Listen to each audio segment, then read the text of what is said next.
Good evening. Welcome to the Wednesday, December 10th Board of Trustee meeting, Joliet Junior College. Karen, can you call the order, please? Trustee Bottomley. Here. Trustee Broderick. Present. Trustee Garcia again. Here. Trustee Harris. Trustee Lee. Trustee Morales. Present. Trustee Bishop. Here. Trustee Buzinski. Here. We have a quorum.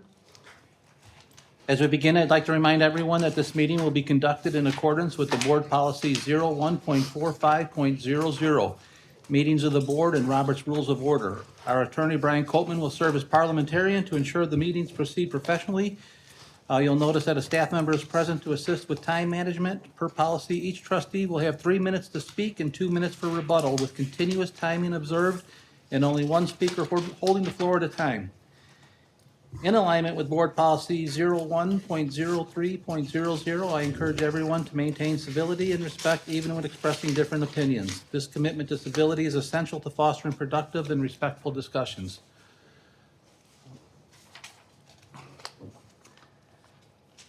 Item 1.1.3 will be the Pledge of Allegiance. Trustee Morales, can you lead us tonight? Sure.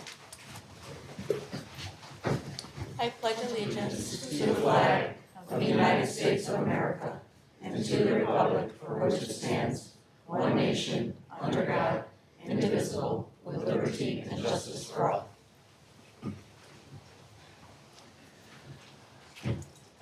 Item 1.2, Communications. Dr. Nemuo. Chairman, I'll take this one. Thank you so much. And to the trustees and JJC community, welcome.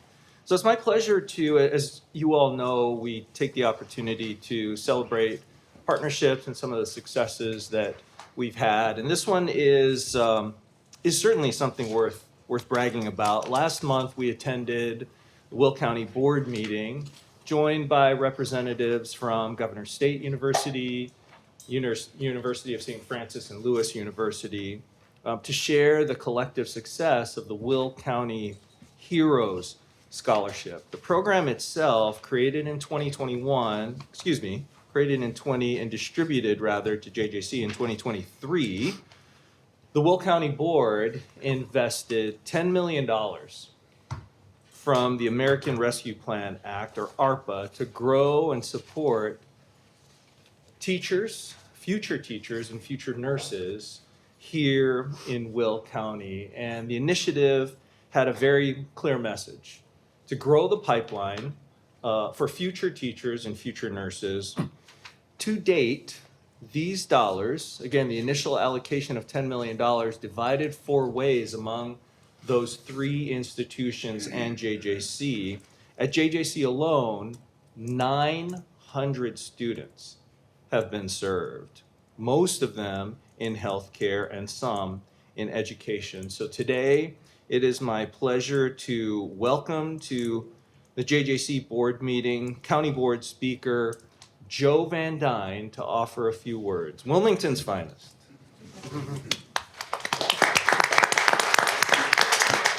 Thank you, Dr. Klein, and I guess I'll just have to rip this up. There you go.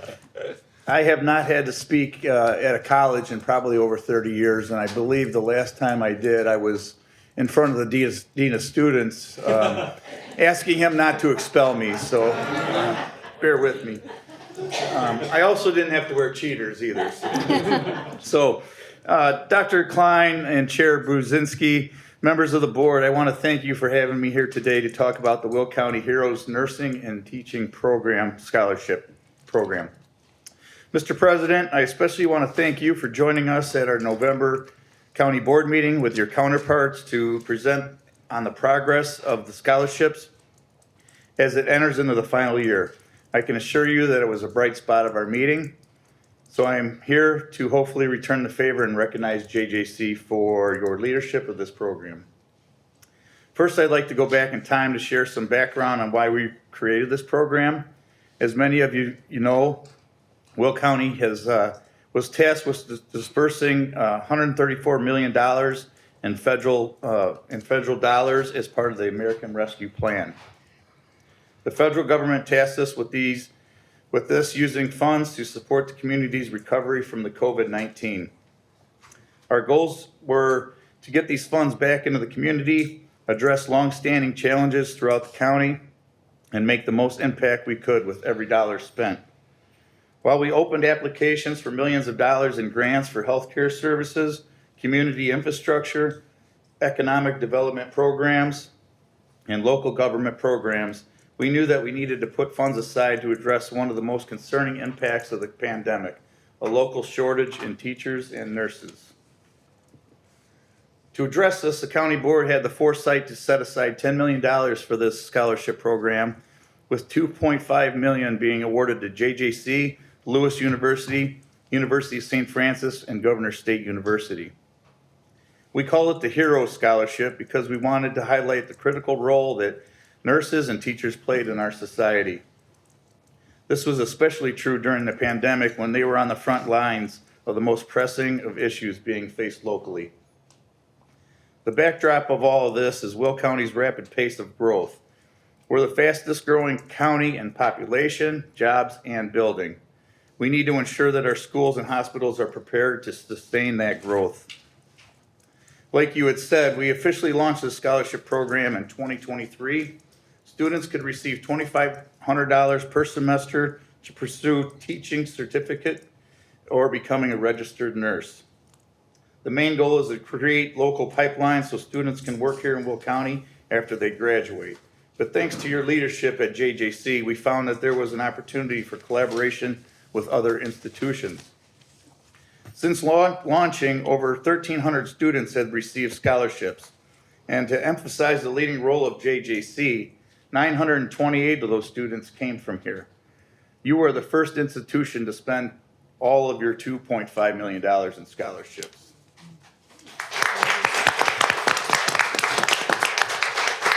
But you didn't stop there. You partnered with the other higher education institutions to foster a pipeline so students who graduate from JJC can easily transition to GSU, Lewis, or USF in order to finalize their degree locally.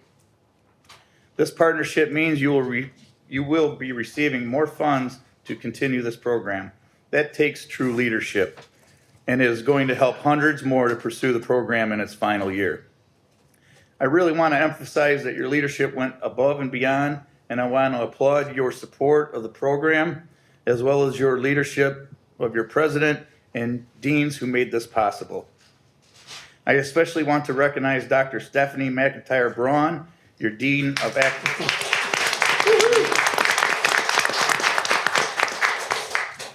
Academic Intervention, Support, and Student Development Grants, who has managed this program and has worked closely with the Will County team throughout the entire process. Dr. Klein shared some highlights with us at our board meeting that I took note of. He mentioned that the students received the scholarships overwhelmingly say that it has increased their academic performance because of their reduced work hours. It helped them avoid long-term debt, and it also helped them pursue in their rigorous academic programs.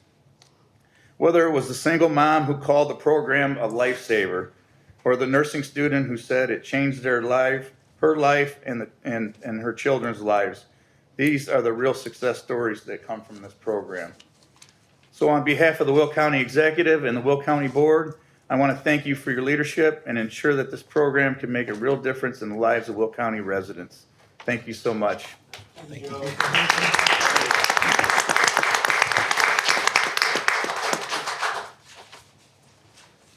Item 1.3, recognition of retirement. 1.3.1, Daniel Son, Dr. Chris Ostwinkle.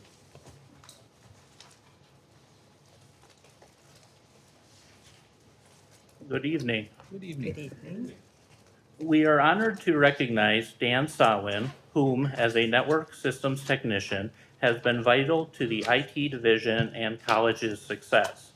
Dan's commitment to reliable, secure, and efficient systems ensured our technology infrastructure ran seamlessly. Dan consistently delivered efficient work that translated into real cost savings for the college.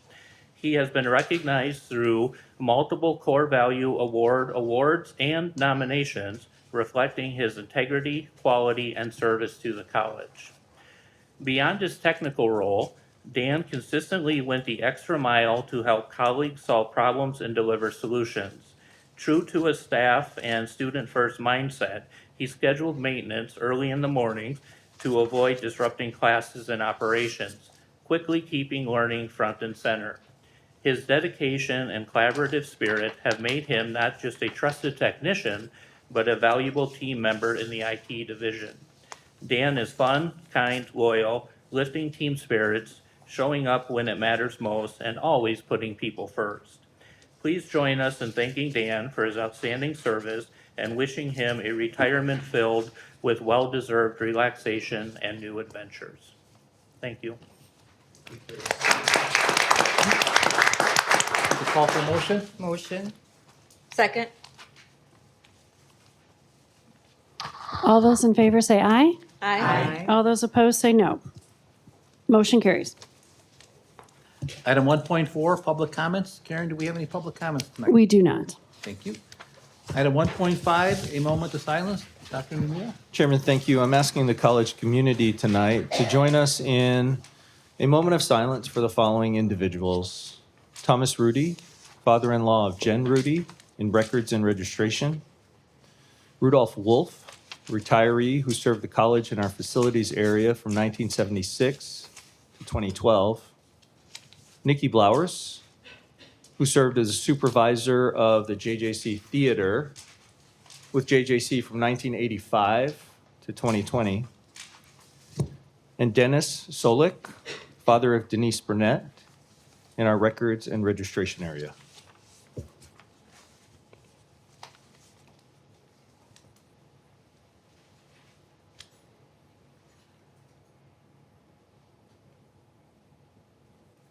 Thank you, Dr. Nomura. Item 1.6, selected reports. 1.6.1, the student trustee report. Trustee Bishop.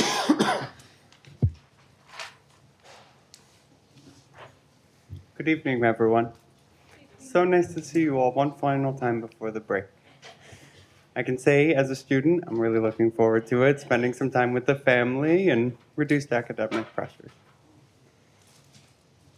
So, I'm going to quickly highlight the World AIDS Day drag show that took place on the 4th of 2025, where we managed to host Joliet Pride Network and Connor Harrington threw together this great event, which they do every year, that helps support World AIDS Day.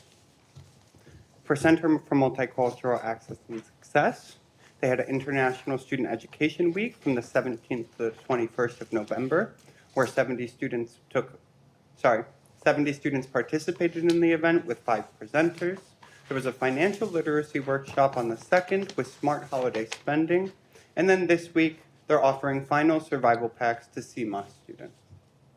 For career services, who I spoke with out of an interest to kind of get a better understanding what career services was, right? We're all going to college for a very specific purpose, to move into the workforce or continue our education. They currently hold 143 student employees, which students you can access at jjc.edu/student-jobs. They have a RISE program for student employees to gain career readiness skills that employers look for via NACE, with 8 core competencies, all self-elected, to participate in potential improvement plans. You can visit career services at least once per semester, as they recommend, for resume feedback and development, mock interviews, and career exploration. And then this upcoming semester, they'll be hosting their Joliet Regional College and Career Fair with 24 colleges, hundreds of employers, and it is free and open to the public. For upcoming events in January, on the 13th, Welcome Back Week at main campus. On the 20th, they'll be doing Welcome Back at Romeoville. On the 21st is the faculty and staff versus student dodgeball game, of which I plan to be in attendance. Got to get Professor Brennan off her high horse, right? I'm joking. On the 22nd, we'll be Welcome Back at City Center in the lobby. On the 23rd is the Political Etiquette Summit hosted by Student Government. And on the 27th is the OSA 3-on-3 basketball tournament. But you can practice at the President's Open Gym on the 16th from 3 to 4:30. That's going to conclude my December Student Trustee Report. Thank you for your time. Thank you.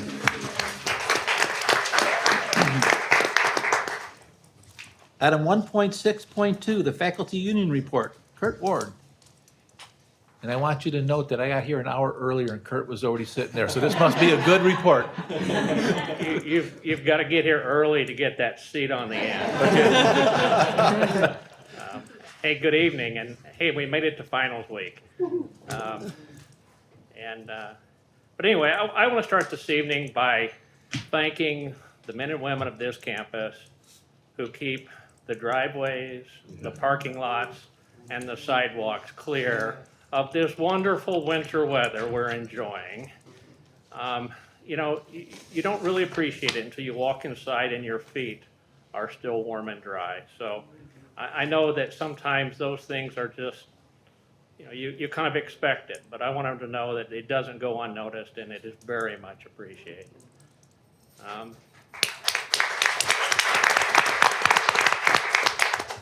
To our students who still have exams to complete, good luck, finish strong, right? That's why you're here. For those who have finished, congratulations. Enjoy some time off during this winter break, and we look forward to seeing you again in January. I recognize some of our students have finished their studies, right? And while we don't hold a formal ceremony till the spring, congratulations, and we look forward to hearing about your accomplishments in the future. And it was interesting, earlier this week as I was grading final exams, it kind of gave me a chance to reflect on this semester. And I think we would probably agree, this has probably been one of the most challenging semesters that I can remember. And we've talked about that along the way, but at the same time, this was one of the most amazing semesters. And I just want to recognize two groups of people. First, as I started to look, I realized I work with an unbelievably dedicated and passionate faculty, staff, and administration on this campus. And I think that's probably the number one reason that it was amazing. But more importantly, and let's face it, we're all here to serve the students, and I think that was the common theme. But I think just as important as our students, I teach an 8 o'clock Monday morning class. And I can tell you, I have seen some of the sleepiest individuals I've ever seen. But I realized, guess what? They're coming off working a midnight, or a second, or a third job. Or maybe they were up all night because the baby wouldn't sleep. Or they were worried about a parent, or some of the other things that were going on. But at the same time, though, they were here to learn. And so I really want to tip my hat to the students who made it here at that 8 o'clock on a Monday morning, or whatever day of that week is that they got here and made it happen. And I think that's what made this semester amazing, even though it was challenging. And as I thought about that a little bit further, I said, you know what? That's the magic of community college. That's why we're here. You know, we matter. We help the students, and in turn, we have an impact on our community. And so hopefully with those encouraging words, I will say, enjoy your winter break, have happy holidays, and I will look forward to seeing all your smiling faces back here in January. So thank you very much. Thank you.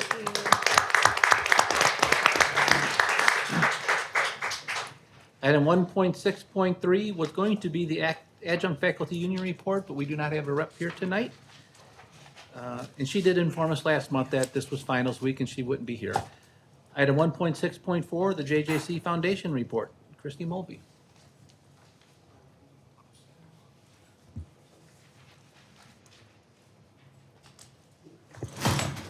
Good evening, everybody. Oh, not yet. Oh, not yet. I got to get to the intro. I have the drum roll. I have a first. Okay.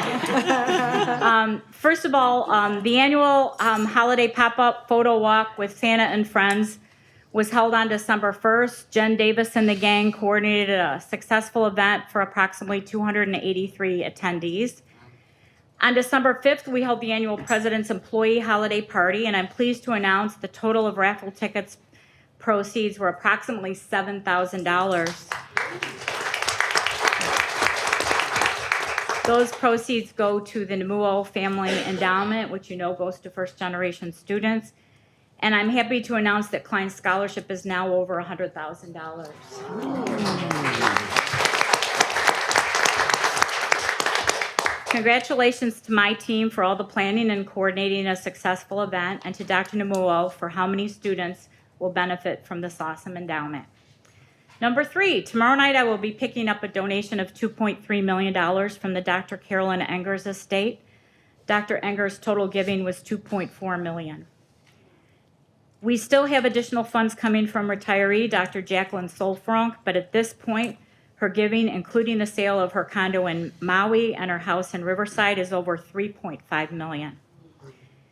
Our 33 Crawford Honors students finished their first semester at JJC. If you attended the open house in October, you saw videographers recording the event, the space, and the students. I'd like to share with you the video that we had produced that will be put on our website and used for donor solicitation and student recruitment.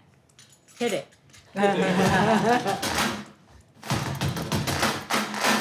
Are you ready for a life-changing experience? One that challenges you, inspires you, and sets you on the road to success? We're looking for future leaders, driven individuals, academically talented, and ambitious students who are ready to take their educational journey to the next level. Introducing the Dr. Curtis J. and Mrs. Gina Crawford Honors College at Joliet Junior College. A bold new chapter in JJC's history, made possible by a generous gift from JJC alum Dr. Curtis J. Crawford and his wife Gina. Thanks to the Crawfords and the JJC Foundation, you will attend free of cost. This isn't just another program.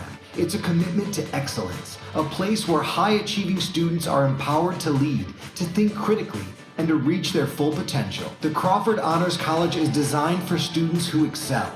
Those in the top 10% of their class with a minimum 3.8 GPA, strong test scores, proven leadership, and a passion to grow. Here you'll complete a rigorous honors curriculum, including 15 to 21 credit hours of advanced coursework, a capstone project, and leadership development opportunities, all within a supportive and inspiring community. This is your moment.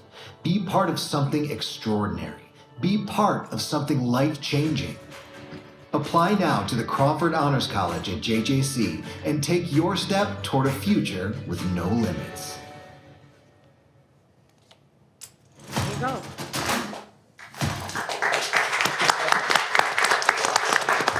And finally, with that, Chrissy Mulvey signing off after a wonderful 24-and-a-half-year career. It's been an experience of a lifetime, and I know JJC will continue to do great things. Thank you.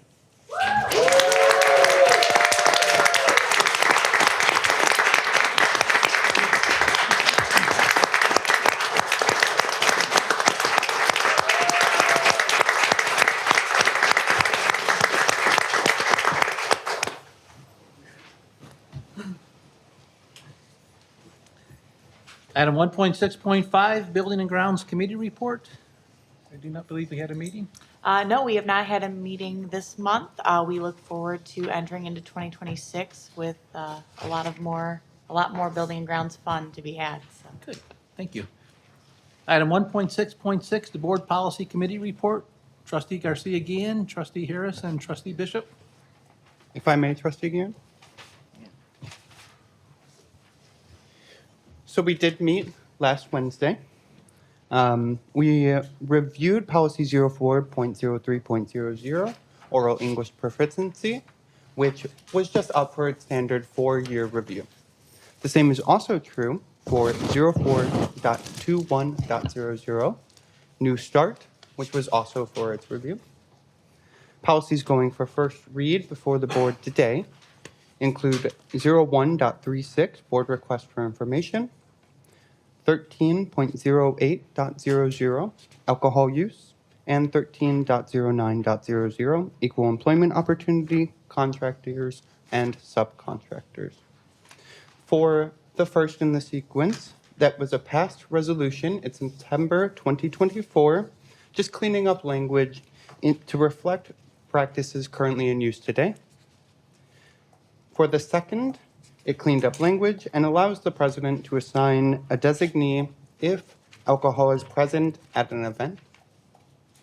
And then 13.09, equal employment opportunity, links directly to state statute, just making it easier to ensure continuity in the future.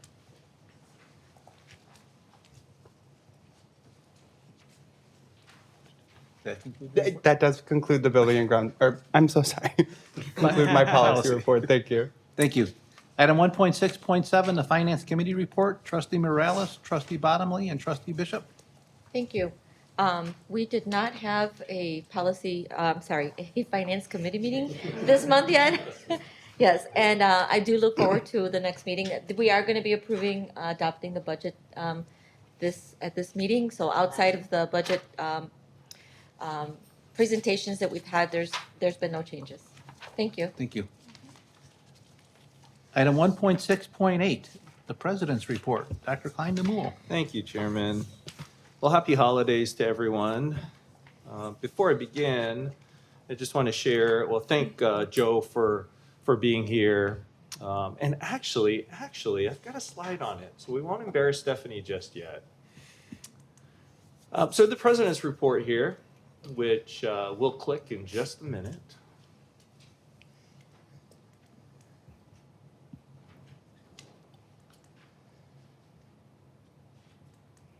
Keep them guessing, Mario. We'll keep them guessing. Okay, it's still not going. It's a nice picture, though. Yeah. Karen's gonna save me here. Okay. Thank you, Karen.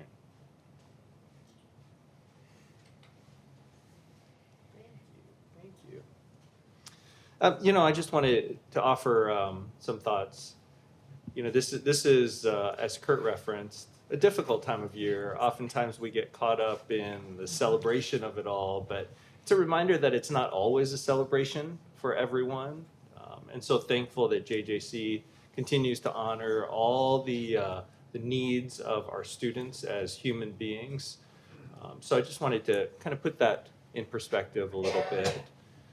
We missed the snow by one day, Chairman. One day. I was really hoping that this picture would look like this, but instead it looked like this. So, a shout out to the family. I want to give Dr. Irvin some kudos here and her team. This year, Dr. Irvin's office partnered with CASA of River Valley.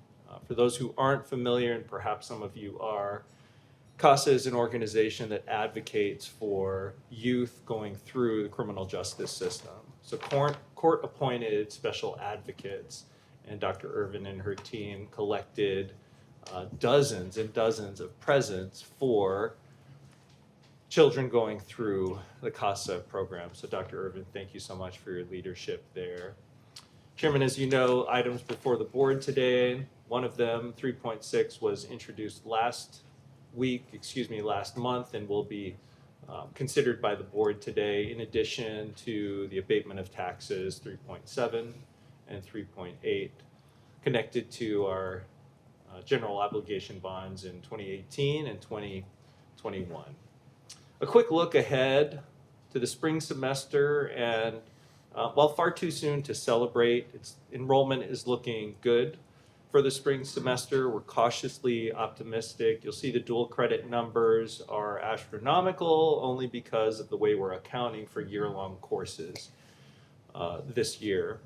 Headcount, certainly something to celebrate, in addition to adult basic education and continuing education numbers up 28%. So we'll continue to look at those numbers, monitor those numbers throughout the spring semester. Want to acknowledge the new president of the College of DuPage, Dr. Mudassir Siddiqui, came to JJC to take a tour, and he and I have been working closely. Have a lot of great ideas coming out of Dr. Siddiqui's brain. So more to come there. Happy to welcome him to JJC. The Namuo family supported the Student Wellness Center, more specifically the Wolves Essentials Pantry. Happy to do that. And connected to the Heroes Grant, over on the right-hand side, apparently the not smiling gentleman in the middle, Paul McGinnis, is the Vice President for Student Affairs at Governor State University. And Governor State was not able to expend all of their resources. Rather than give them back to the county, created a partnership with JJC so that JJC might expend those resources all to support future teachers and future nurses. I want to thank Paul and Governor State University for their partnership, and more about that in a couple of slides. I want to acknowledge the new class of PTK scholars. We were able to induct them earlier this semester, and just want to acknowledge, although not pictured here, Dr. Morrison is the PTK advisor and works really hard on the service pillar of what PTK does, and artifacts of that are all around, as PTK has done a number of different projects on campus over the last few years. As Christy referenced, the pop-up Santa event, and I just want to give a special shout out to Mrs. Claus in the audience today, Chairman. As Christy referenced, the holiday basket party, and I bet you're wondering how I went from slide picture 1 over to picture 4 in the lower left-hand corner. I refuse to answer that question, first of all. But second of all, I just want to acknowledge to my right, in the elf costume there, is Willetta Loggins. So Willetta Loggins is one of the first 6 Nemuo scholars, 4 awarded this year. And I won't betray her confidence, but Willetta's story, along with all other Nemuo scholars, are tragic, but they're full of triumph, and they're full of determination and resilience. And her story alone, hopefully a future nursing student at JJC, is very inspirational. Well, what else is there to say about Christy Mulvey that hasn't already been said? You know, I've heard a lot of stories about Christy over the years. Last night, Chairman, it's all blending together. Last night, we were able to celebrate Christy and her family being there. What an incredible legacy that Christy has made here at JJC. But I'd like to just share one anecdote. I met someone named Joanne Schock. Do you remember Joanne, Christy? So Joanne is retired, but the reason she's at Christy's retirement ceremony is because many, many years ago, Christy awarded Joanne a scholarship. Joanne went on to work in the orthotics and prosthetics field, had a long career, retired, and came back to celebrate. So that's how many years Christy has been doing this, and how much of an impact that story, that full circle story, really captures the impact you've had, Christy. And one final Christy Mulvey anecdote, and just a thought I shared with the group yesterday. So much of giving today is transactional. In fact, nationwide, we've actually fallen below 50% of the population giving and participating in philanthropy. We know that baby boomer generation continues to lead the way in terms of percentages. About 15% of baby boomers give. Gen X is close behind. But what Christy has done is, well, she's baked a lot of cookies. She's delivered a lot of mums. She's spent hundreds, perhaps thousands of hours at lunches getting to know those who care deeply about JJC. Not for the transaction, but for the relationship. And that's what we'll live on in your staff, Christy, and that's what will live on through us as we hope to carry on your legacy, as a deep care and concern for the human beings who support the college. So no, we won't do karaoke tonight, but thank you again, Christy. Please don't, she says.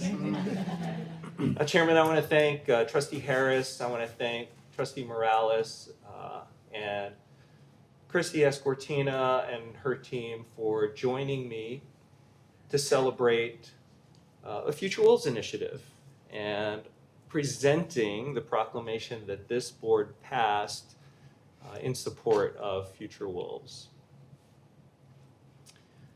And this is another shout out slide here. Every fall I have a cabinet retreat at my house, and just want to take a moment, and there's actually an individual that's not pictured here that I think was important to all of this, but I want to thank Emily Goldberg and Martin Torres. So Martin Torres, for those of you who don't know, is the Deputy Governor for Education. And I didn't think he'd say yes, but Martin Torres said yes. And he had an audience with the cabinet and shared how important higher education is in the state of Illinois, but more specifically, the importance of community colleges. So I just want to send a quick shout out and thank Martin and Emily for spending the morning with us. Then in the afternoon, the gentleman in the upper right-hand corner, for those who, and you may not recognize him, the image may be small, decades of service in the state of Illinois as the minority leader in the Illinois State Senate. That's Jim Durkin. And boy, oh boy, did Jim Durkin not hold back. I just want to offer that I appreciate Leader Durkin's candor with what he shared, and again, also for taking the time out of his day to travel all the way to my house in Frankfurt to share some wisdom. And the celebration of success, we got to see, first of all, Trustee Bottomley in her natural habitat, so appreciated that. I thought I'd throw a picture in there. Stephanie, will you stand to be recognized, please? Dr. Brown, how about another hand for Dr. Brown?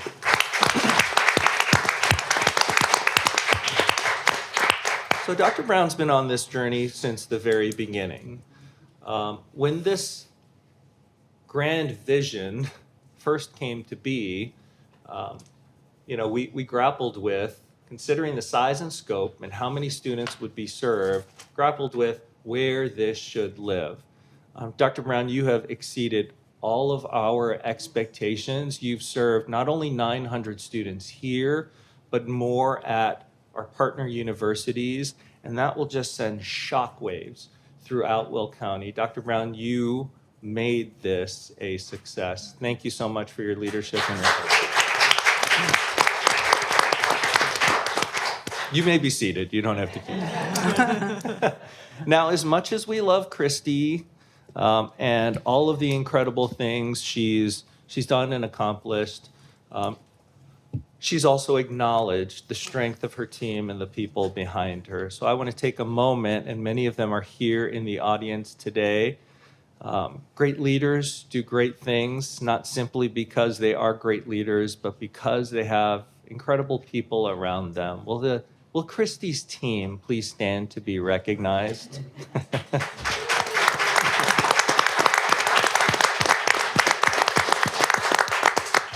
They had 3 events this week. They're exhausted. They're tired. Just want to take a moment to acknowledge the team today.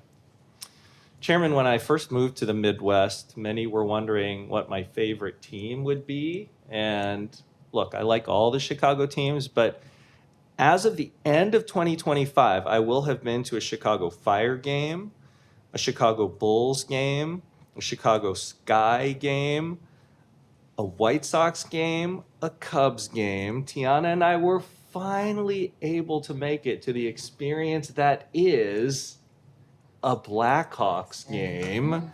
And to round it out on December 20th, Tiana and I, along with 2 probably willing members of our family, will enjoy our very first Bears game at Chicago Soldier Field. Dress warm? I know, I'm reading your minds. We will do our very best to dress warm. And so to the college community, as the famous native Hawaiian champion and advocate Bing Crosby once said, Mele Kalikimaka. and Hau'oli La Nui. Thank you, Chairman. Item 1.7. At this point, the chair is requesting a motion to enter into a closed session under 2C1, 2C6, and 2C11. Second.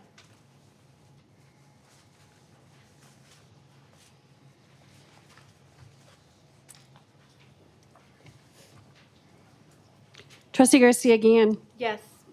Trustee Bottomley. Yes. Trustee Broderick. Yes. Trustee Harris. Yes. Trustee Morales. Yes. Trustee Bishop. Yes. Trustee Bazinski. Yes. Motion carries.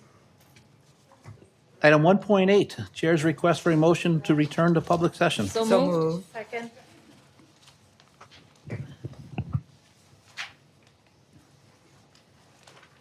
Trustee Morales. Yes. Trustee Bottomley. Yes. Trustee Broderick. Yes. Trustee Garcia Guillen. Yes. Trustee Harris. Yes. Trustee Lee. Trustee Bishop. Yes. Trustee Bazinski. Yes. Motion carries. Item 1.9.1, the approval of minutes for the regular meeting held on November 12th, 2025. So moved. Second.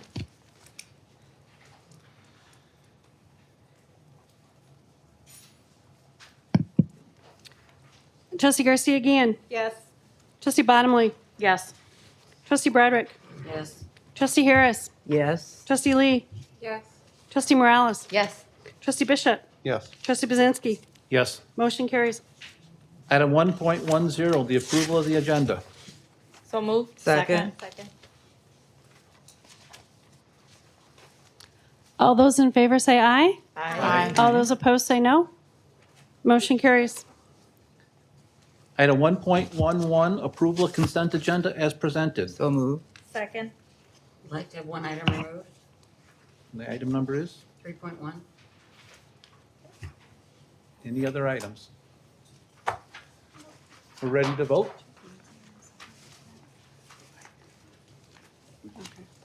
Yeah. Okay. Trustee Harris. Yes. Trustee Garcia Guillen. Yes. Trustee Bottomley. Yes. Trustee Broderick. Yes. Trustee Lee. Yes. Trustee Morales. Yes. Trustee Bishop. Yes. Trustee Bazinski. Yes. Motion carries.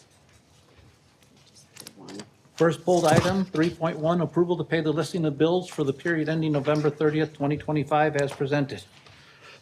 So moved. Second. In discussion. The thing that I'm questioning still is of course, the KGG bills, which I just got this morning. Thank you for getting them this morning. And I still would like to see what point of difference our lobbyist is doing for $10,000 a month. And I would also like to make a reference that I think we should still be seeing trustee bills somehow that we are able to approve.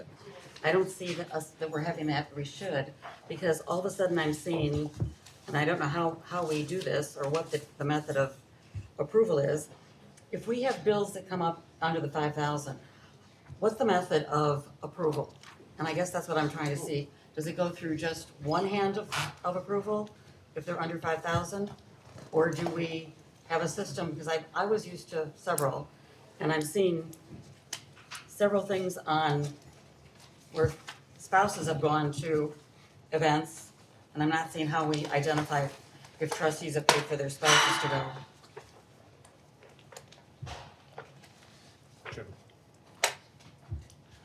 Just a quick comment. Trustee Broderick, thanks for your question. We've added something to the board book. It's actually been there for months now, but I just want to draw, we haven't had the opportunity to raise this, but I'd say the last yellow page, right before the last yellow page, there are two sheets here. The one is titled Joliet Junior College Purchasing Process High-Level Overview for the Board of Trustees. Where are you at? And Trustee Broderick, that should answer each of your questions that you've posed in regards to purchase levels. Hold on, Yeah. let me go back to it. Right before that I didn't last see that page. yellow sheet. The last 2 pages? It's right before the glossary of terms. I'm looking for it, hold on. Nope. I'm too far. And Trustee Broderick, as you're looking for that, the next page titled JJC Purchase to Pay Approval Process. Okay. Yeah, we'll show the trustees and the college community what level of approval is required for each dollar amount. Oh, I got it. So this has changed then from what it had been then? This has been in the book for a few months now. Oh, it's longer than a few months. Yeah, probably more than a year. Yeah. Okay, but Closer to a year. prior to, because I know when we submitted bills, like for trustees, we submitted bills, mine would always come back with, that there were several layers of people that had approved it. Like, if our secretary sent something in, it went through several layers of being approved. So if I had submitted something and my husband went to something, it went through a process where I had to give a check all of a sudden back to, and I'm trying to remember her name, that was in the department that did it, where I had to send a check in, and that had to be sent to them, that was made out to JJC. So how do we know if that's being looked at? Chairman, may I? Yes. The first page, in alignment with purchasing policy 13.01.00 and the corresponding procedure 13.01.00.00, all college purchases align with these two pages here. With these two pages? Okay, so then how do we know that trustees are paying for their spouses? Because that's a requirement of HLC and ICCB. I think as long as our staff is doing their job, they know that things are getting paid. I think it's up to the staff to understand that it's happening. It's their job to do that, not ours. No, but it is your job as a trustee to pay for your spouse if he goes Of to course. events. Right, So you are paying for your spouse when they go to events? yes. Well, I think it's fair for us all to, as trustees, to be able to see that. So just because the employees are supposedly supposed to be doing their job doesn't mean that they are. That happens all the time. So I think she's right. I mean, if you're where the receipts, you can easily submit them. She could FOIA request them. So, I mean, why don't you just FOIA request them, Maureen? The receipts for, if they're not I in did there. FOIA request it, and they said they had no proof of it. That's why I'm asking. That's very interesting. I would think that they would have proof that they paid for their spouses, even if it, So I guess the question is, who would we ask then if we only can go through the president? Who do we ask then for confirmation of that?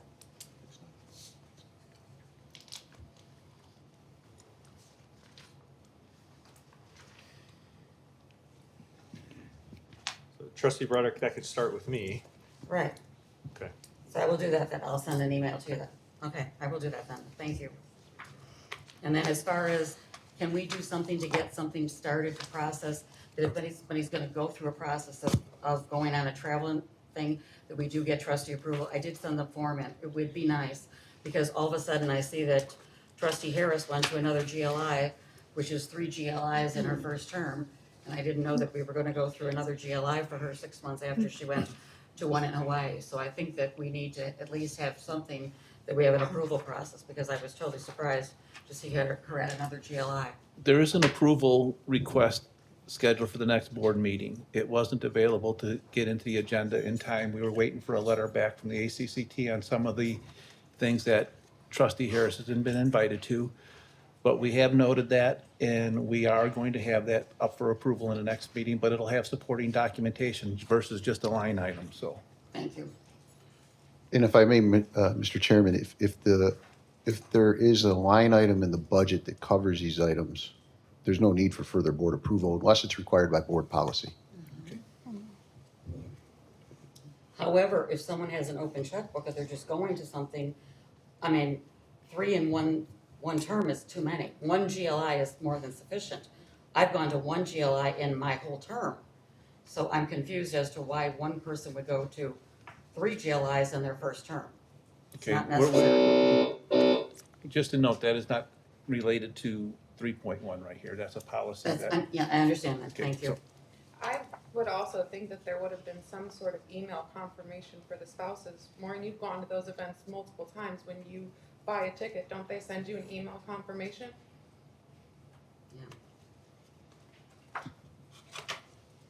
I'm done. If I may, I just can't help myself. If I spend my own money and let's hear a prime example. If I sign up for the JJC Foundation 5K with my own credit card, with my own money, and I sign up my husband with my credit card and my own money, They don't have to prove anything.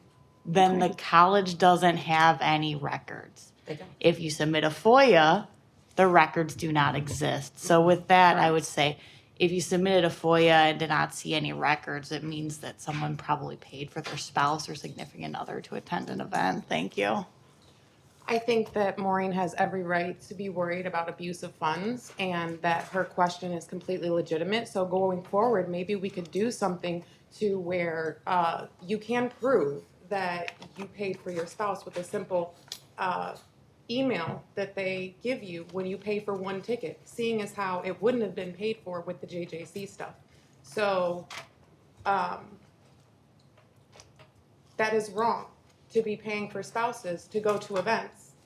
And I don't think that it is that big of a deal for her to want, especially as many times as the spouses are going to events, and with us worried basically that's your guys' kickback for going along and voting with every single thing the president does is all of these events. I mean, let's just be real.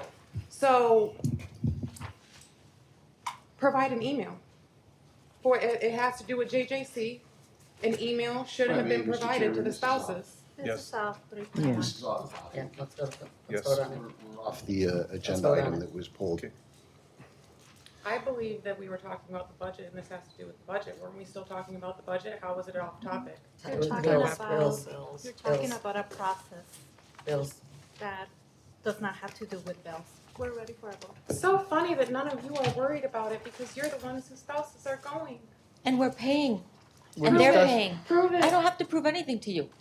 They're paying for everything. Okay, prove it with an email, a simple I email, don't know. Maureen. 'Cause Point you of don't- order, we're here Okay. discussing the approval of the 'cause you bills. don't It's on my have credit one card. because Yes, I your do. husband didn't pay for it. Yes, my husband did. We're Thank you. approve it. No, he didn't. I paid for it. Right. Out of off my, your- on my off credit your- card. And then you should have gotten an email with a Point of order, ladies, trustees.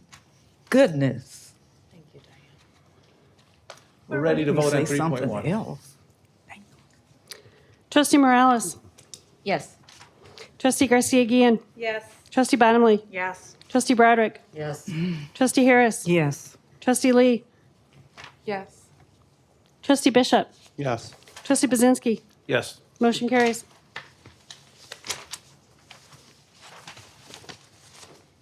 Moving to item 3.6, Board of Trustees approval of the 2025 tax levy. So moved. Second. wait. There's, hold on. I have a motion to suspend rules temporarily to allow for public comment on the tax levy. So we need a motion to suspend. So moved to Okay. suspend. Second? Trustee Broderick. Yes. Trustee Garcia Guillen. Yes. Trustee Bottomley. Yes. Trustee Harris. Yes. Trustee Lee. Yes. Trustee Morales. Yes. Trustee Bishop. Yes. Trustee Bazinski. Yes. Motion carries. Item 3.6.2, public comment. Karen, do we have any public comments? We do not. Item 3.6.3, I have a motion to return, or I'm requesting a motion to return to a regular session. So move. Second?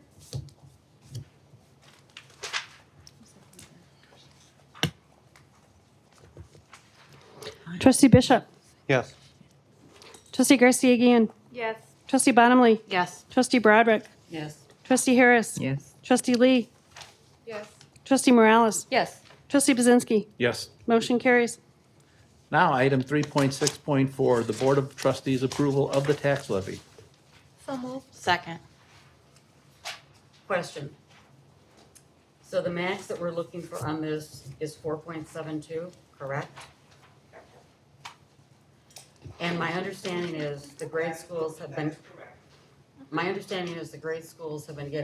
have been asking for no more than 4.99, is that correct?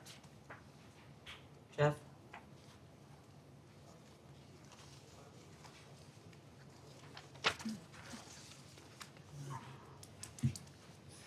I guess I'm not following what you mean by the 4.99. apparently, when I was listening to the grade schools in my area, they've been saying that they're only voting for 4.99, that it's the highest they know that they're gonna get. They're not going any higher than 4.99. Is that what your understanding too is? Well, that ends up being a factor under the tax cap rules of new property and the CPI. Right. In every district, you know, they have a different geographical footprint, and I don't know how much new construction makes of their EAV percentage-wise. Okay, They're probably staying less than 5%, so they don't have to do truth in taxation. true, because that's what I've been hearing from the New Lenox, Frankfurt, Mokena area. We've always, a lot of times our levies are less than a 5% ask. Right, We've maintained the truth in taxation okay, and posted in the papers, just to, I guess, full disclosure. okay. I just want to make sure, because that's what I kept hearing from them when they were talking about their tax levy. So I want to make sure, and that 4.72, I'm good with that. Thank you. Any other discussion? We're ready to vote, Karen? Trustee Garcia Guillen? Yes. Trustee Bottomley? Yes. Trustee Broderick? Yes. Trustee Harris? Yes. Trustee Lee? Yes. Trustee Morales? Yes. Trustee Bishop? Yes. Trustee Bazinski? Yes. Motion carries. Item 3.7, the Board of Trustees' approval of abatement of taxes for the 2018 general obligation alternate revenue refunding bond issue. So moved. Second. No discussion, we're ready to vote then? Trustee Bottomley? Yes. Trustee Harris? Yes. Trustee Broderick? Yes. Trustee Garcia Guillen? Yes. Trustee Lee? Yes. Trustee Morales? Yes. Trustee Bishop? Yes. Trustee Bazinski? Yes. Motion carries. Item 3.8, Board of Trustee approval of abatement of taxes for the 2021 general obligation alternate revenue refunding bond issue. So moved. Second.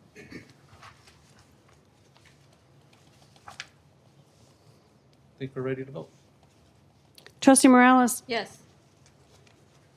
Trustee Harris? Yes. Trustee Bottomley? Yes. Trustee Broderick? Yes. Trustee Garcia Guillen? Yes. Trustee Lee? Yes. Trustee Bishop? Yes. Trustee Bazinski? Yes. Motion carries.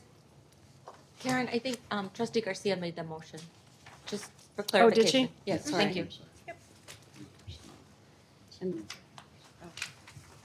Thank you.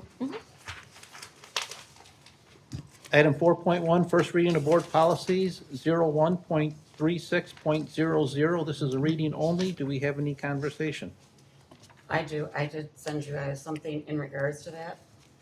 First of all, I'd like to know who's the one that initiated the changes on this current board policy?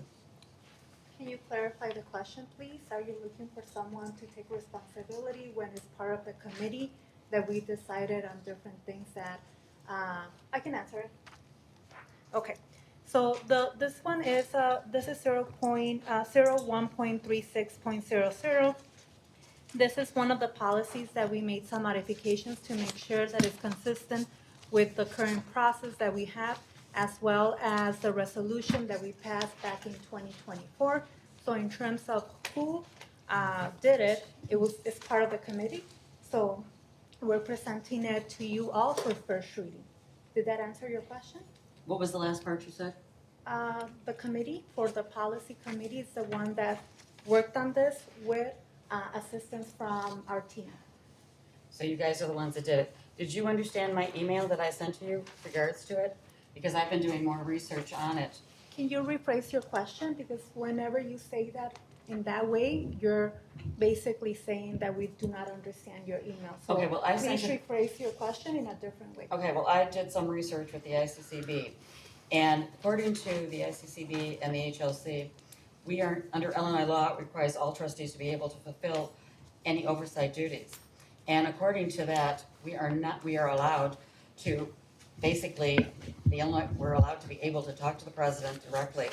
And we're not allowed to give any more extra to the chair and the vice chair, which is what you're trying to do. So what you're doing is all trustees should have equal access to college information, equal authority and responsibility among trustees, transparency, full access to information needed for board decisions. The HLC accreditation specifically prohibits restricting minority trustees, which Michelle and I are consider that. And I'm the only one I think that's been asking for the information, so I think this is targeted towards me. And that's what I'll say. I feel it's targeted. The HLC governance standards require all trustees must have access to information from the president and administration. No trustee may be excluded or marginalized. Governance must be functional, transparent, and not controlled by a subset of board members, which seems that the chair and the vice chair are that.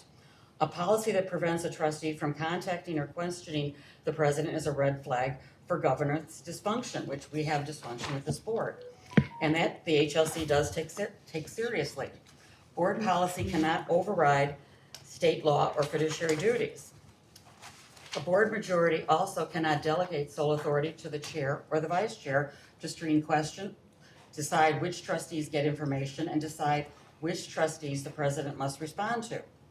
That would be considered abuse of authority, improper delegation of board power, and violation of the fiduciary principles. Policies that block trustees from information creates a risk of ICCB complaints, HLC governance sanctions. So I think what you need to do is look at what the Illinois Public Community College Act is, the ICCB governance rules. I waive my time to Maureen. I think this policy, and I did write down, this policy would violate trustee fiduciary duties, ICCB governance requirements, HLC. If I may respond, Chairman? Yes. Mr. Chairman? I'm still speaking. No, your time's expired.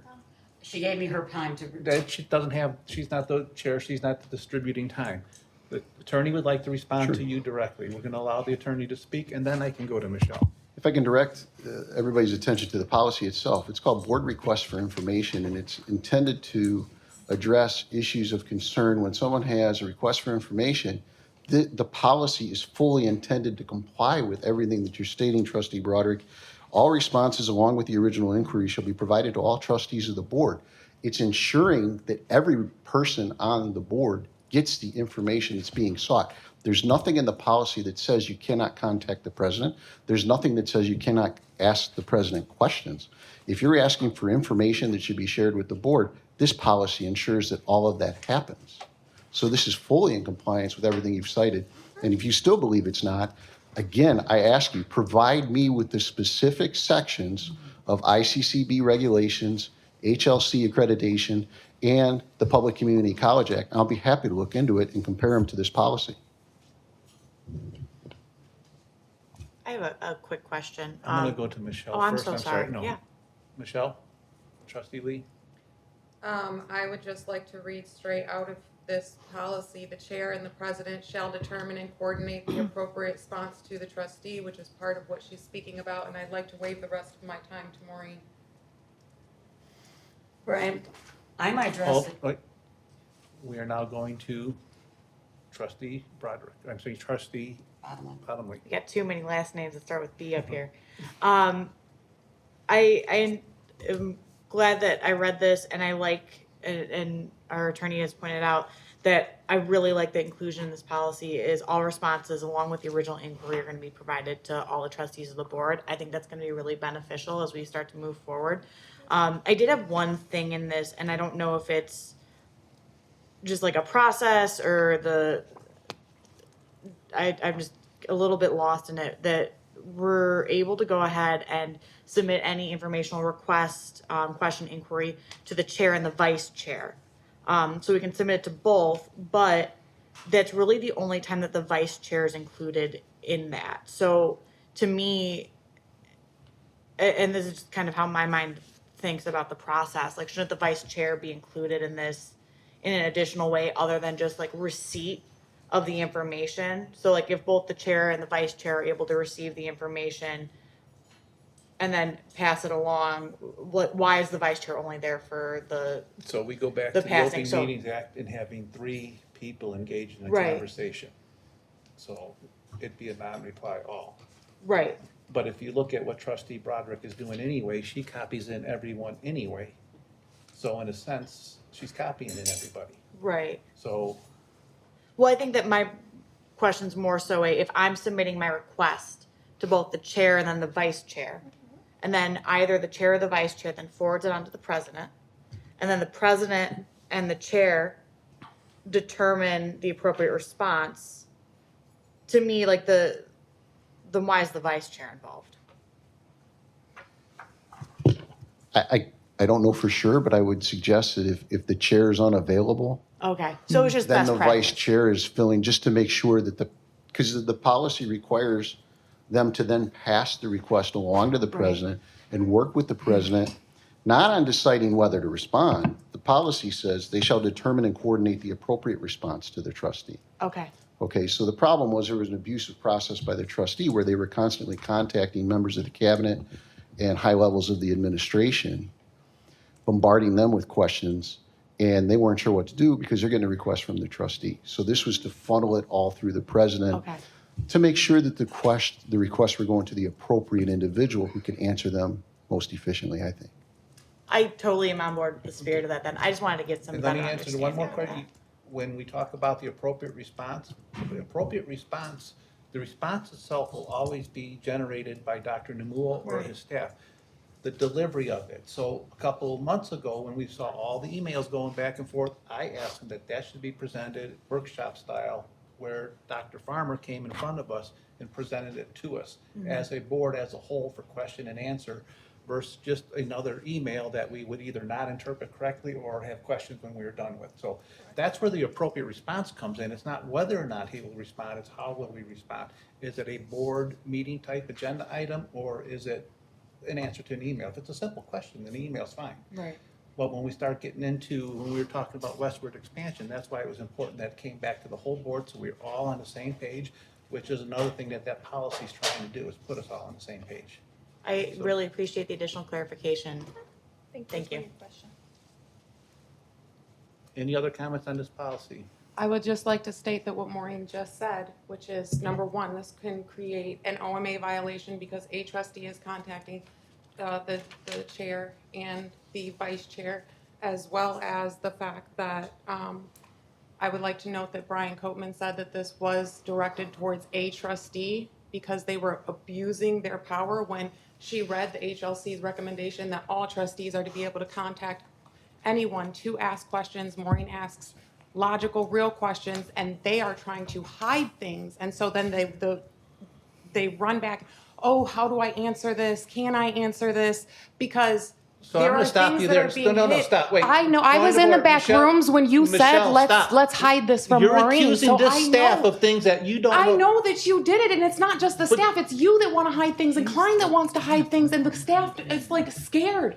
They're scared to respond to Maureen with the truth, so they have to run it by They you shouldn't be first. responding to Maureen. They should be going through the president. That has never been the case until you became chair. Well, and good, we're fixing it then. Thank you. And what her point is that it is a violation of the HLC and a violation of Open Meetings Acts, everything that you guys are It is creating. not. All of these policies Who to target reports to her the board? are all of One these- person, All not of these all of this room. policies are to target a trustee, and that's wrong. It's wrong. Your opinion has been noted. The resolution that was passed in 23, I believe it was, Yes. that was intended to address issues with the trustee. This policy now seeks to conform with that resolution. And that resolution was passed by this also illegal board. and violated multiple things, which It we. does not violate anything. Yes, it does. That's- Point of order. I would like to be recognized. Yes. I do want to make sure that we go back to the board policy and highlight again that we are trying to make sure that we have an appropriate response to be able to answer all the questions, but making sure that we're able to answer the questions in a centralized manner to make sure that everyone is able to understand the questions and the answers.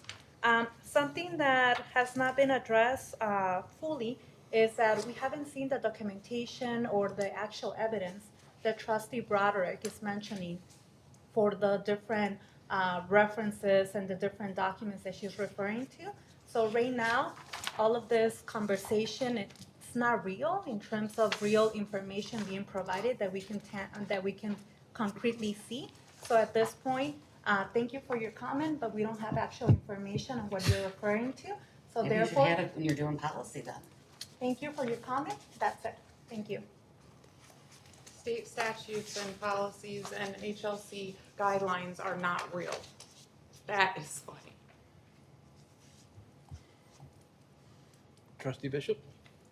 All of these policies are publicly available via NAVEX under Board Policy Division 1. I encourage you to take a look if anyone's interested. I'd also like to highlight that this policy seeks to let board leadership lead, and Chairman, I trust your leadership. So.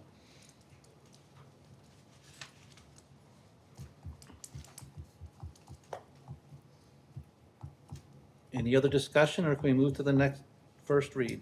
Do I have my rebuttal time? Because I didn't finish, you said to wait.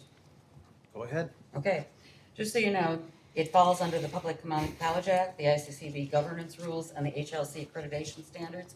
And Nancy, I don't get paid $190 an hour. I'll leave that to the council to give that to you to follow with the rules on it.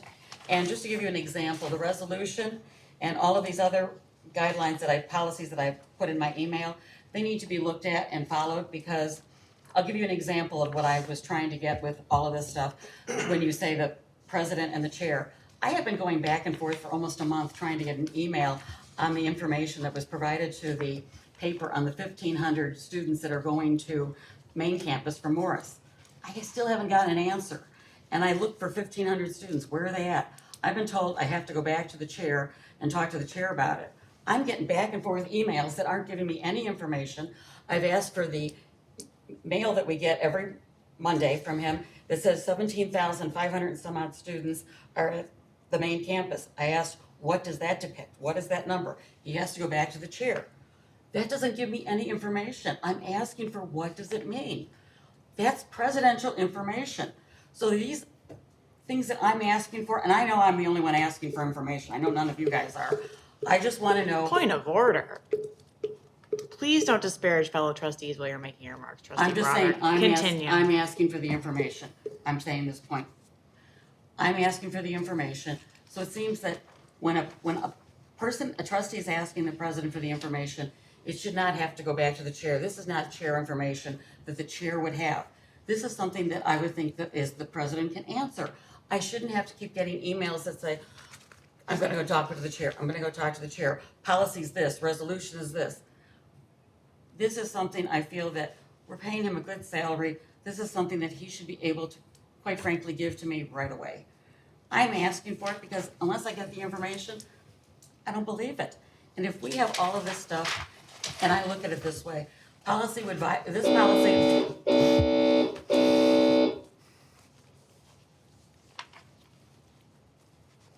Again, the conversation that Dr. Numo and I had regarding this is how will we give the information back to you?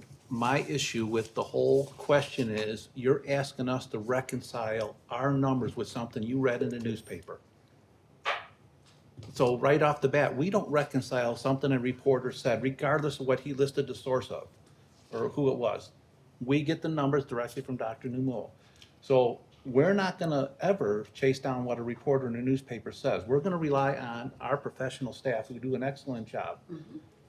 Came from Kelly Roder Tonelli. It doesn't matter. It was a reporter. You're reading that she was the source for the reporters, what the paper said, but we don't know what numbers Kelly gave them. We don't know if they were interpreted correctly or, what the source of her report was. The only one that counts is the information that we asked Dr. Numuo and that we get given to us in reports by the cabinet. Asking for something that doesn't have a report readily available is asking staff to have to do work, and that's fine. You can ask that of Dr. Numuo, but you can't expect a 48-hour response if the report doesn't exist, because you want it reconciled in counties, towns, or whatever.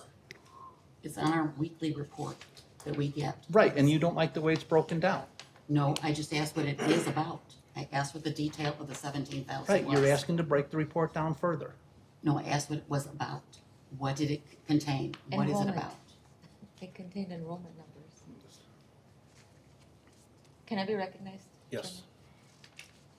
It's always positive to ask questions so that we can remain well-informed board members. And I personally, I don't know what everybody asks, but I do know that I ask questions and I ask them, I try to give time to our president to sometimes gather data, but I would never ask questions that are going to burden any members of our staff with additional reporting. And I certainly do not impose a time limit to give a response back. Giving our president a 48-hour time limit to respond is very inappropriate, and it's not consistent with how we as a board should interact with our chief executive.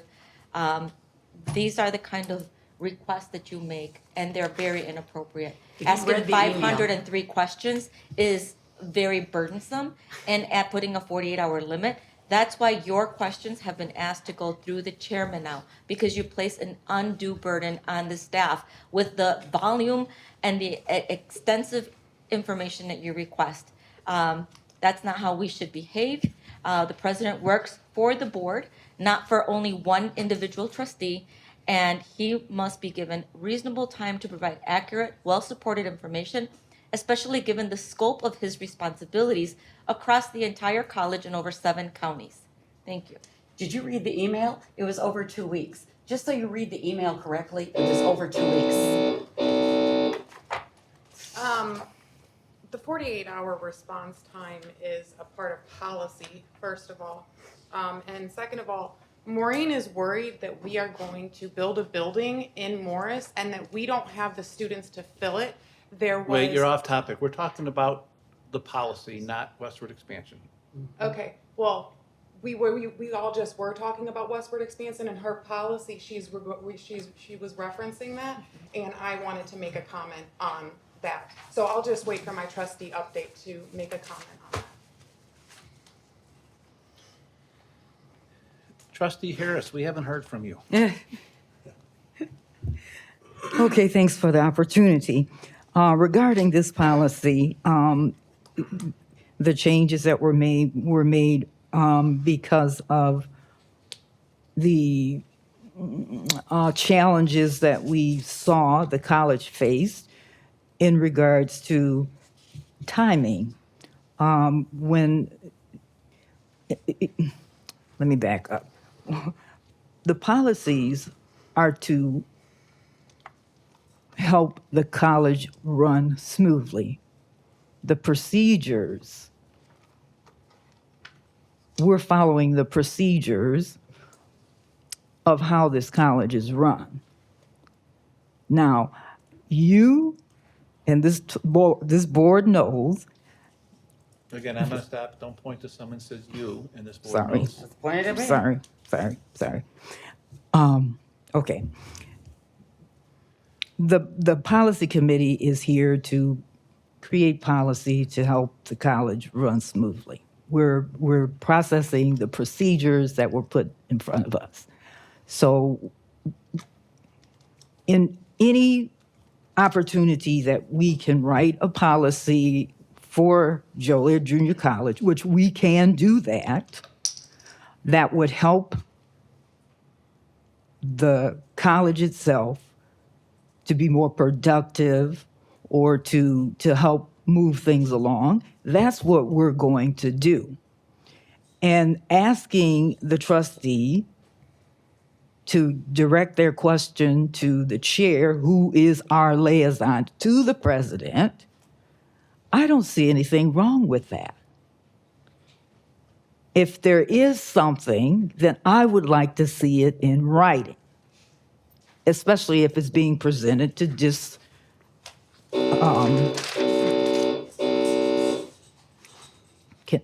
That in writing. No, see, that's inappropriate too. do it. The attorney has asked for that. You don't just. Okay.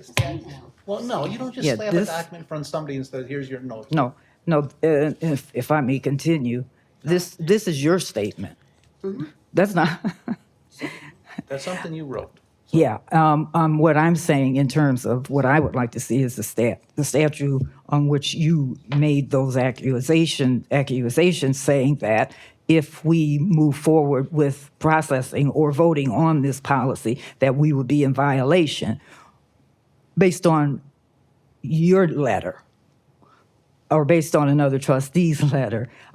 We'd like to see that, where you grab the information from and state the statute and the numbers. If you did that much research, then we should see that, so that, because we're all here to do what's right for the college. If we're doing something we're not supposed to, then let us know. Don't play the cat and mouse game and not provide the information that you supposedly have. So when we come out here on a Wednesday night to help the college push the the policies through, we're here to help. We're not here to try to put things in writing so it causes disruption. We're here to help. We're here to make it move smoothly. So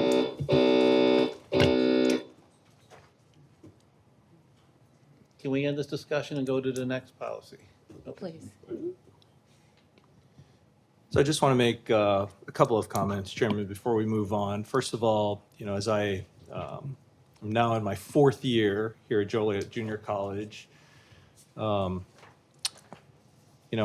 very proud of the level of transparency this administration has had on nearly all matters, and all of those matters are on display publicly. So to the JJC community, know and expect that this administration will continue to be fully transparent. Proud of our track record in that regard. The second thing I wanted to say is, and I think this is an opportunity really, especially for our newer trustees who may not be familiar with our accrediting body. So the Higher Learning Commission is one of 6 accrediting bodies spread out across the country, authorized by the Higher Education Act in the 60s to accredit all colleges and all universities. The Higher Learning Commission is the largest accrediting body, historically has accredited 19 of the states in and around the Midwest. The Higher Learning Commission does not prescribe, does not micromanage, does not dictate specific things, but they have some very clear expectations. I want to acknowledge that Dr. Gray is an HLC peer reviewer. Dr. Ostwinkle is an experienced HLC peer reviewer. Karen Kissel is an HLC peer reviewer. Dr. Farmer is an HLC peer reviewer. And the most experienced among them is sitting right here at the microphone here.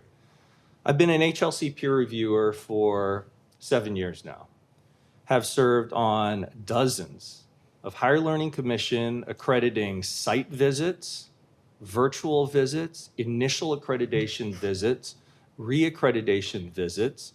Together, we took the college community through our 10-year reaccreditation with a perfect score. Most recently, I'd been appointed to the Institutional Actions Council. For those who are familiar with HLC, you know what that means. That is the highest decision-making body in the Higher Learning Commission. I sit on panels on dioceses just like this, where colleges and universities who are not as well run as JJC make their case, fight to be off of probation, fight for adverse action not be rendered on their behalf. So I want the new trustees especially to know that the Higher Learning Commission accredits colleges and universities according to 4 criterion. Each one of those criterion has several core components. Each one of those core components is supported by dozens of assumed practices. Not a single one of those is violated by this new policy. According to my expert accreditation experience, this policy from an HLC standpoint aligns. Thank you for that, Dr. Namor.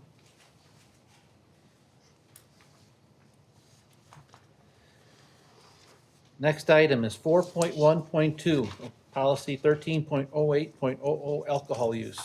Any discussion?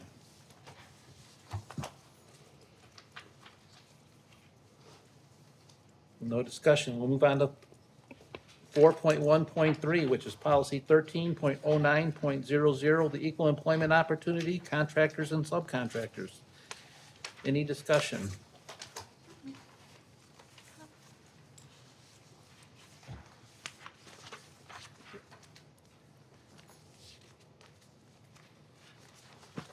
Move on to item 5.1, the representative to the ICCT, ACCT, trustee Harris.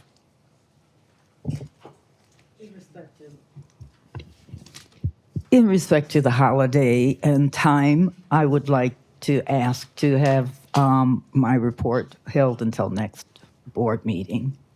Thank you. We'll move on to item 5.2, trustee updates. We'll start off to my left, trustee Lee.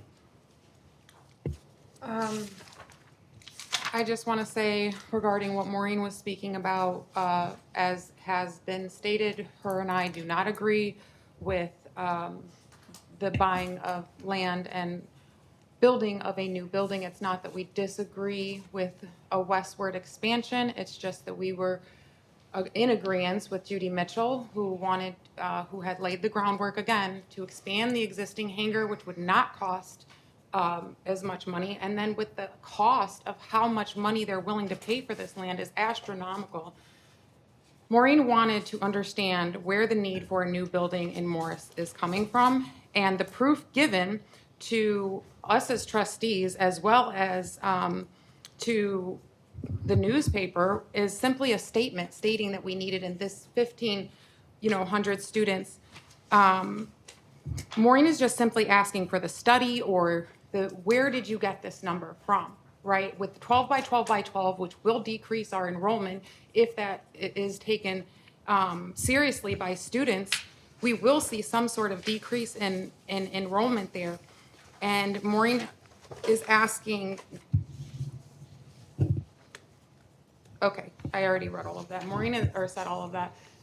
What Maureen is asking for is completely logical, but since you guys can't seem to come up with the numbers or the statement that you gave to the newspaper, maybe it would be simpler if we just did like a usage study for how much of the building are we using in Romeoville and in the main campus, just the main campus and Romeoville, to see, like, are we even using all of our space in this building? Because to my knowledge, we're not. We have empty classrooms here in the main building. And so, I mean, I would think that maybe a usage study for building usage, or if there's a better word for that, but to see how much are we actually utilizing Romeoville and main campus before we are thinking about expanding. I mean, it would also be interesting to see where those 1,500 students are coming from. And it's one more thing.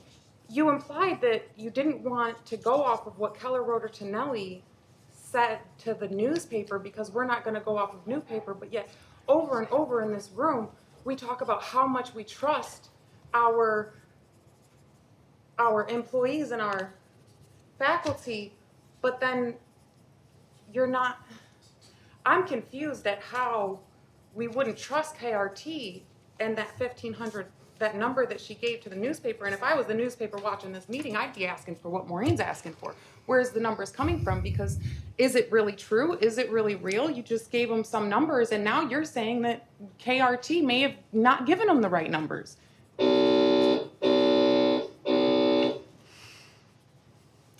Trustee Morales. Thank you, Chairman.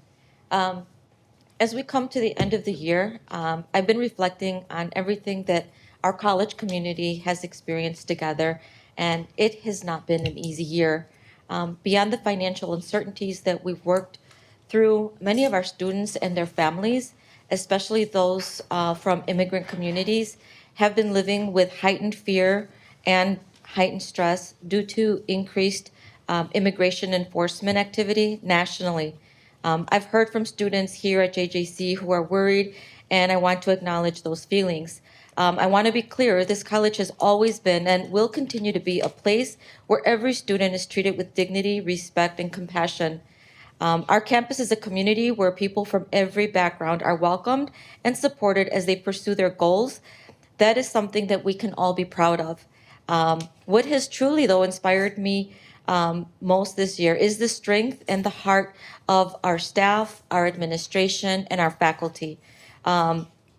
Even in these challenging times, you continue to show up for our students and for each other, so thank you. To our students, you are the reason that we do this work, and your resilience keeps us moving forward. As we enter the holiday season and prepare for a new year, my hope is that we continue uplifting each other, communicating with kindness, and working as one community. When we stand together, we are stronger than any challenge that we face.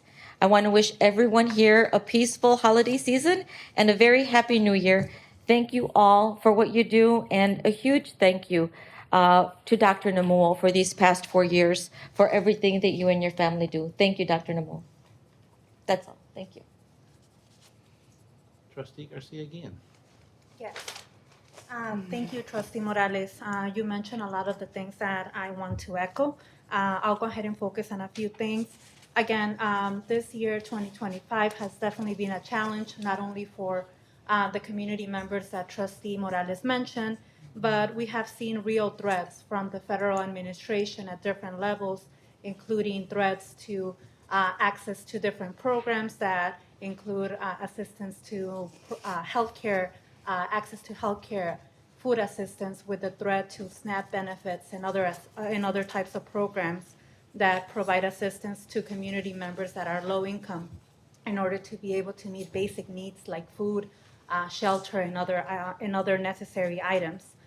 We have also seen numerous threats to other community members that might be low income, immigrant community, first generation students, and many other groups that might fit one of the categories that are not really accepted by this current administration at the federal level.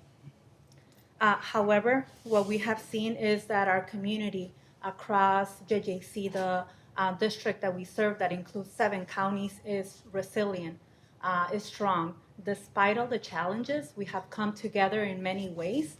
And again, JJC has been a pivotal and central place to make sure that students, despite all the chaos and all the mess, that they're able to get assistance by contacting their counselor, getting resources in our wellness center, talking to our counselors, getting a referral for assistance for maybe seeing a therapist, or just figuring out basic needs. So despite all the mess and all the chaos that our community has experienced over the last year, we're still here. We're still standing, and JJC is committed to make sure that we're continuing to be good partners to other organizations and other stakeholders in the community to make sure that despite all the mess, that we gather our resources and are able to continue to support our students, faculty, and the rest of the community that we serve. Thank you. Trustee Bottomley. Yeah. This is a really great time of year for so many different reasons. I think no matter what stage of life you're in, there's something to look forward to. If you're a student, you're almost done with finals, you're ready for break, some time off. For me, I like this time of year because I love the holiday season, and boy, do I love a New Year's resolution. I like this time of year as a point to reflect on what the last year has brought and to think about what the next year is going to bring. So I sit here and I say thank you to this community. I say thank you to the staff. I say thank you to the students that are here. This is my 7th board meeting. Somehow it feels like it's been more than 7, but I did double check. It's only been 7. It's been a good year. We've accomplished a lot, and I look forward to entering into 2026 with resolutions of continuing to work together, push in the right direction, prioritizing our students and staff. I'm sure I'll have a more refined goal that none of you will want to hear in January, but I'll share with you anyways. So with that, I really wish everyone a happy and healthy holiday season, and I look forward to seeing you all in 2026. Trustee Broderick. I'd like to clear up the 2 censures to make sure everyone understands what the words were. Premium, that was the 1 censure I got for using the word premium. That came out of the fact that some of the members on the Westward Movement said that Dr. Farmer had mentioned to them that the land was going to be considered premium. That's where the word premium came from, because she had mentioned to them and they mentioned it to me.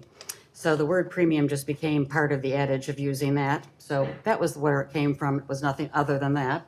And I got stemmed with being charged with that word.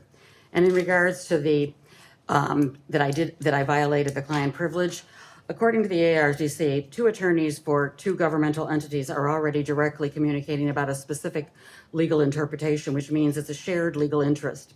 It's not confidential only to one board. No new privileged information was being revealed. The subject matter was already jointly handled between the 2 lawyers. This falls under the common interest doctrine in Illinois. ICCB is the state authority over community colleges. They have statutory oversight. The ICCB attorney is not a third party. There was nothing revealed in closed session confidential legal tactics. Sharing a communication about whether the law was properly applied, this is not a type of communication protected by strict privilege. Because the ICCB attorney already had the knowledge and authority over the issue, and because the board attorney disagreed with the ICCB's written authority, I had the right to forward that clarification to them.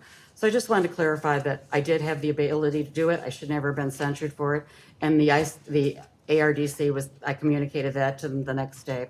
And I just wanted to make sure everybody was clear on why it was sent to them and why I had the ability to talk to them. And I wanted to make sure that this was clear with all of you, that I should never have been censured on those 2 items. So to remove the dysfunctionality, that's my concern, is to get rid of this dysfunctionality of this board. And I think we need to move forward to get rid of it so that the trustees understand when things do come before them, that we should know what we're approving as a censure and not just approve it just to approve it, and know what's going on before you say yes. And if you see a censure that's coming up, know what it's about before you say yes to something. So I'm going to say, Christy, your party was great yesterday. Your retirement, it was enjoyable to be there. The trustee Lee and I were able to enjoy it with you. And I want to say it was enjoyable to see that we're dressed in the red, as that was the tune for today. So thank you, and I wish all of you a happy holiday, and we'll see you all next year. And I'm sad that we're not having a Christmas party this year, as we didn't have one last year, but hey, happy holidays to all. Trustee Harris. Okay, thank you. First of all, I had a great time this week. Went to the Childer Gills Ball, and it was absolutely marvelous. I was glad to be there representing Joliet Junior College, and also I was proud to stand with the other individuals from JJC at Troy School to present them with their proclamation for the future Wolves.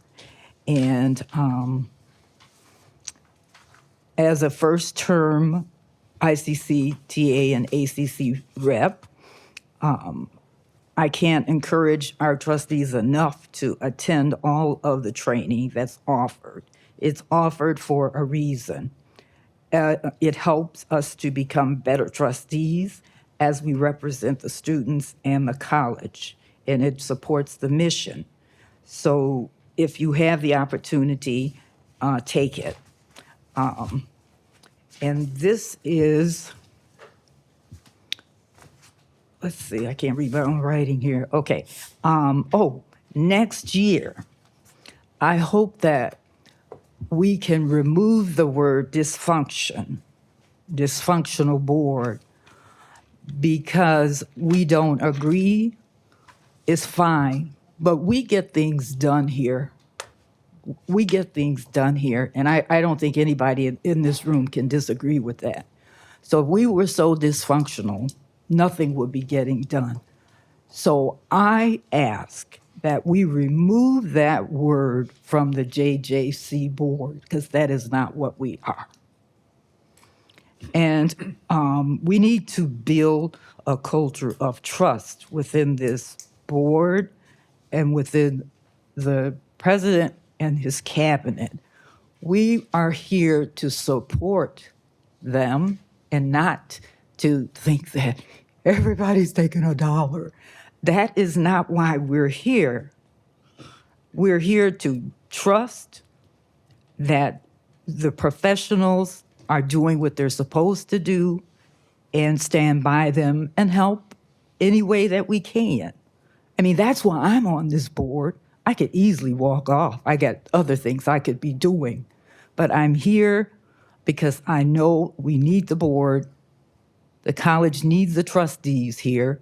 But we have to stand for the college. That's what we're here for. I learned that at ACCT. So I'm glad that every time I go, I learn something new. And whenever I have the opportunity to go, I will go again, because there's nothing wrong with education. Knowledge is power. So, and I want to say,